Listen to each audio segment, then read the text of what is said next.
Every night, the same haunting dream persisted. I was trapped in a restored ancient house, beautiful and elegant, but I was tortured by an unseen presence. I could just feel it, standing right behind me everywhere I went, but when I turned around, there was nothing. But it couldn't just be there, haunting me, quietly, following me. No, this entity would get closer and slowly, steadily, even closer, and whisper the same words in my ear over and over. "Don't wake up. Don't wake up." Its voice was not just a sound, but a biting cold that seeped into my bones. This morning, I awoke with the same chill, the echo of the whisper lingering. The sensation was so intense, it took a moment to realize my breath was visible in the summer air, forming icy tendrils before my eyes. The room was colder than the depths of the Arctic.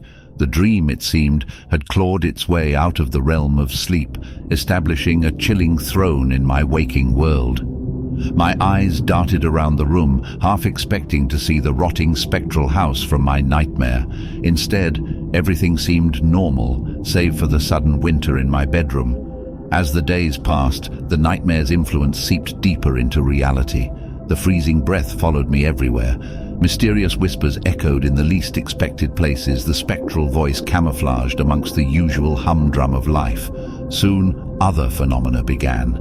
Small objects shifted places, my belongings would disappear and reappear in random places. Even my own reflection occasionally blinked independently. The once familiar confines of my house grew strange and hostile. Finally, after a particularly dreadful night of the whispering chill, I sought help. I reached out to a paranormal expert named Dr. Elwood, a peculiar, grizzled old man with an oddly comforting presence.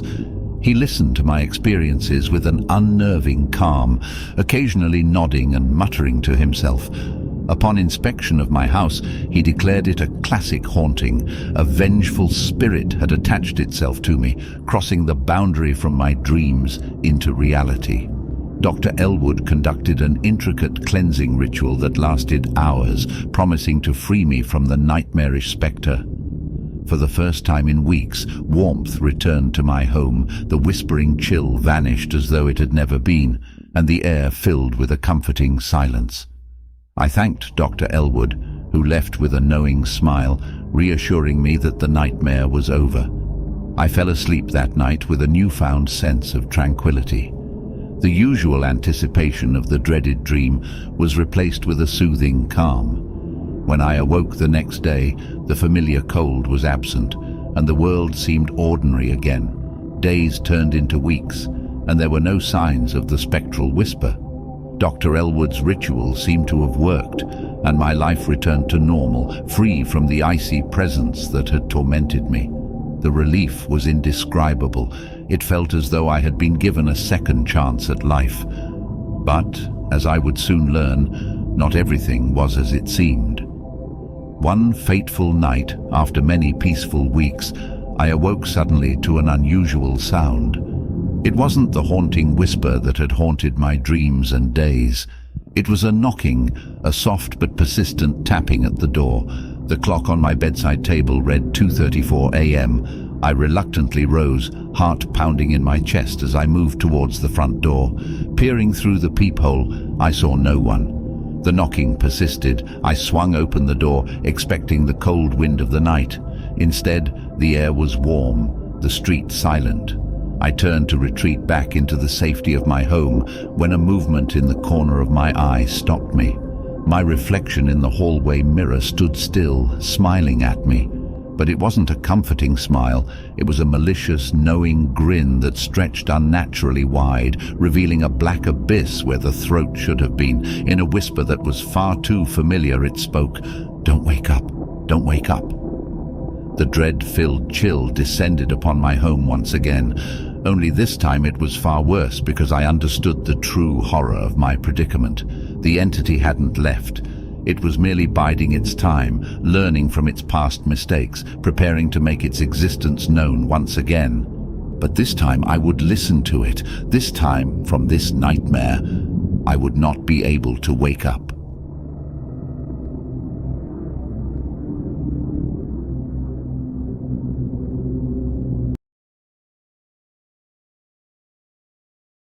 I've been trapped in an unending nightmare for years, a gruesome cycle of sleep and a horrid reality. Every time I close my eyes, I awake to a different nightmarish landscape. There's no way of knowing where I'll wake up next. Today, I woke up in a forest, the trees hanging over me like grotesque marionettes with gnarled and twisted arms. When I drifted off on a cobwebbed bed in an abandoned asylum yesterday, the chilling laughter of forgotten inmates still echoing around me. I couldn't have predicted this lush, green nightmare. The beauty of the landscape was tainted by the echoes of silence that consumed it, a silence only broken by the rustle of unseen creatures skittering in the shadows. Despite the summer heat, I shivered in a cold, relentless chill. I started walking, my bare feet squelching against the damp forest floor. I walked until the green blur of nature turned into a murky twilight.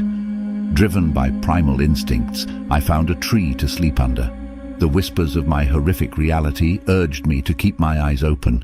I tried, but the limits of the human body had been reached and, as always, lured me back into the nightmare's fold. I woke up in a run-down, old Victorian-era house.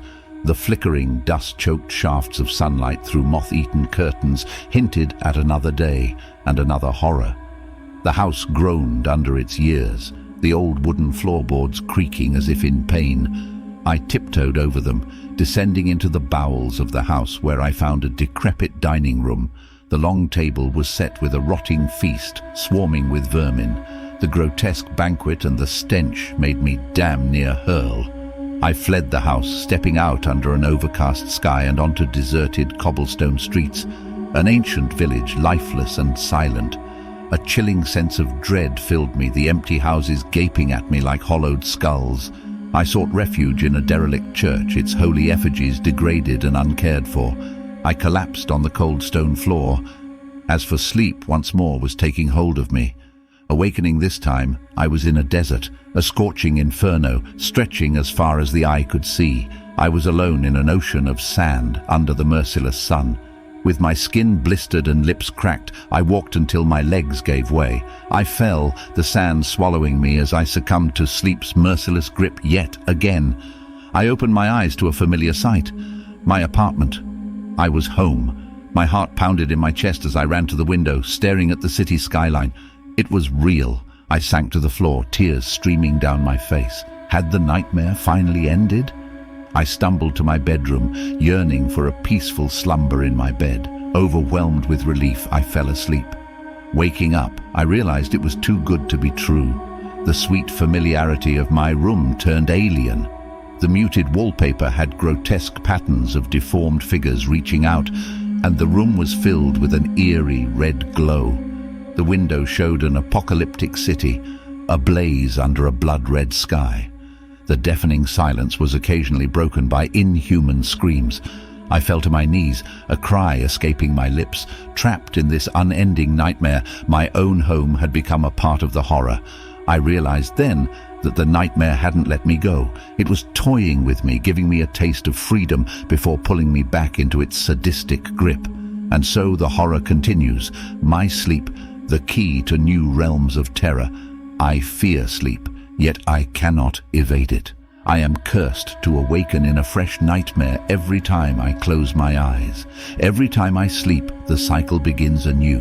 The unending cycle of sleep and a wakeful nightmare. The cycle of terror and dread. The cycle that never seems to end. The cycle that has now begun in earnest to rob me of my sanity. And I know not when, if ever, it will end.